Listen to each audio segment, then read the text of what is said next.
एक बार की बात है, एक लड़की नदी में नहाने गई। उसने अपने कपड़े उतारकर नदी किनारे पर रख दिया और नहाने लगी। जब वह नहा रही थी तो एक बंदर आया और उसके कपड़े उठाकर भाग गया। लड़की ने बंदर का पीछा किया और चिल्लाकर बोली, ओ बंदर, रुक जा, मेरे कपड़े वापस कर दे। बंदर बोला, अगर तुम मुझसे शादी करोगी तभी मैं तुम्हारे कपड़े वापस करूंगा। लड़की यह सुनकर हैरान रह गई। वह बोली, ये तुम क्या कह रहे हो? मैं तुमसे शादी कैसे कर सकती हूँ? मैं एक लड़की हूँ और तुम एक बंदर। तब बंदर बोला, मैं एक राजकुमार हूँ। एक दिन मैं इस जंगल में शिकार खेलने आया था। अचानक इस घनघोर जंगल में भटक गया। मैं प्यास के कारण तड़प रहा था। तभी मुझे यह कुटी दिखाई पड़ी। कुटी में पहुंचा तो देखा एक तांत्रिक अपनी तपस्या में लीन था। मैंने उसके पास रखा, जल ग्रहण कर लिया। तभी तांत्रिक ने मुझे अपनी तंत्र विद्या से बंदर बना दिया और उसने कहा कि तुम इस जंगल में 12 वर्ष तक भटकते फिरोगे। उसने यह भी कहा, अगर तुम एक लड़की से शादी करोगे तो तुम इस श्राप से मुक्त हो जाओगे। लड़की बेचारी यह सुनकर बहुत ही परेशान हुई, पर वह कुछ नहीं कर सकती थी। आखिर थक हार कर उस बंदर से शादी करने को तैयार हो गई। शादी करने के बाद वह बंदर उसको अपने घर ले गया। जब बंदर अपनी पत्नी को अपने घर ले जा रहा था तो रास्ते में उसकी पत्नी ने बंदर से पूछा, तुम मुझे खिलाओगे क्या? बंदर बोला,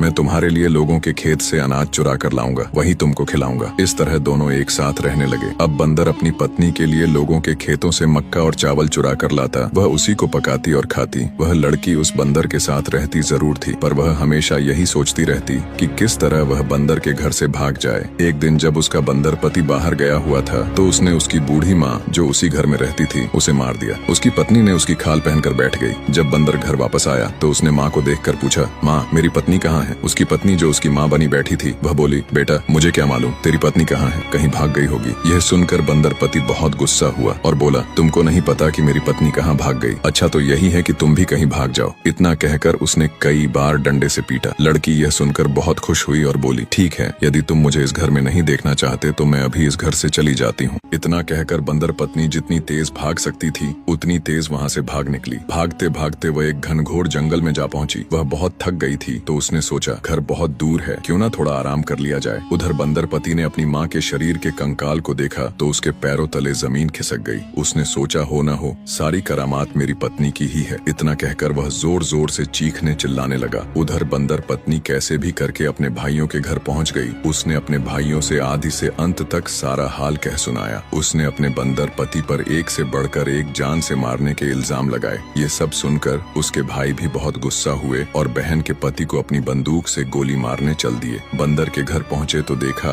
वहाँ कोई मिला ही नहीं। सो बंदर पति को बिना मारे ही वापस लौट आए। कुछ दिन बाद बंदर पत्नी के एक बच्चा हुआ। अब था तो वह बंदर का बच्चा ही ना, इसलिए वह बंदर के जैसा ही था। बहन के भाइयों को अपनी बहन का यह बंदर बच्चा फूटी आंख नहीं भाता था। वे उसको मारना चाहते थे। इसके भाई बंदर पत्नी के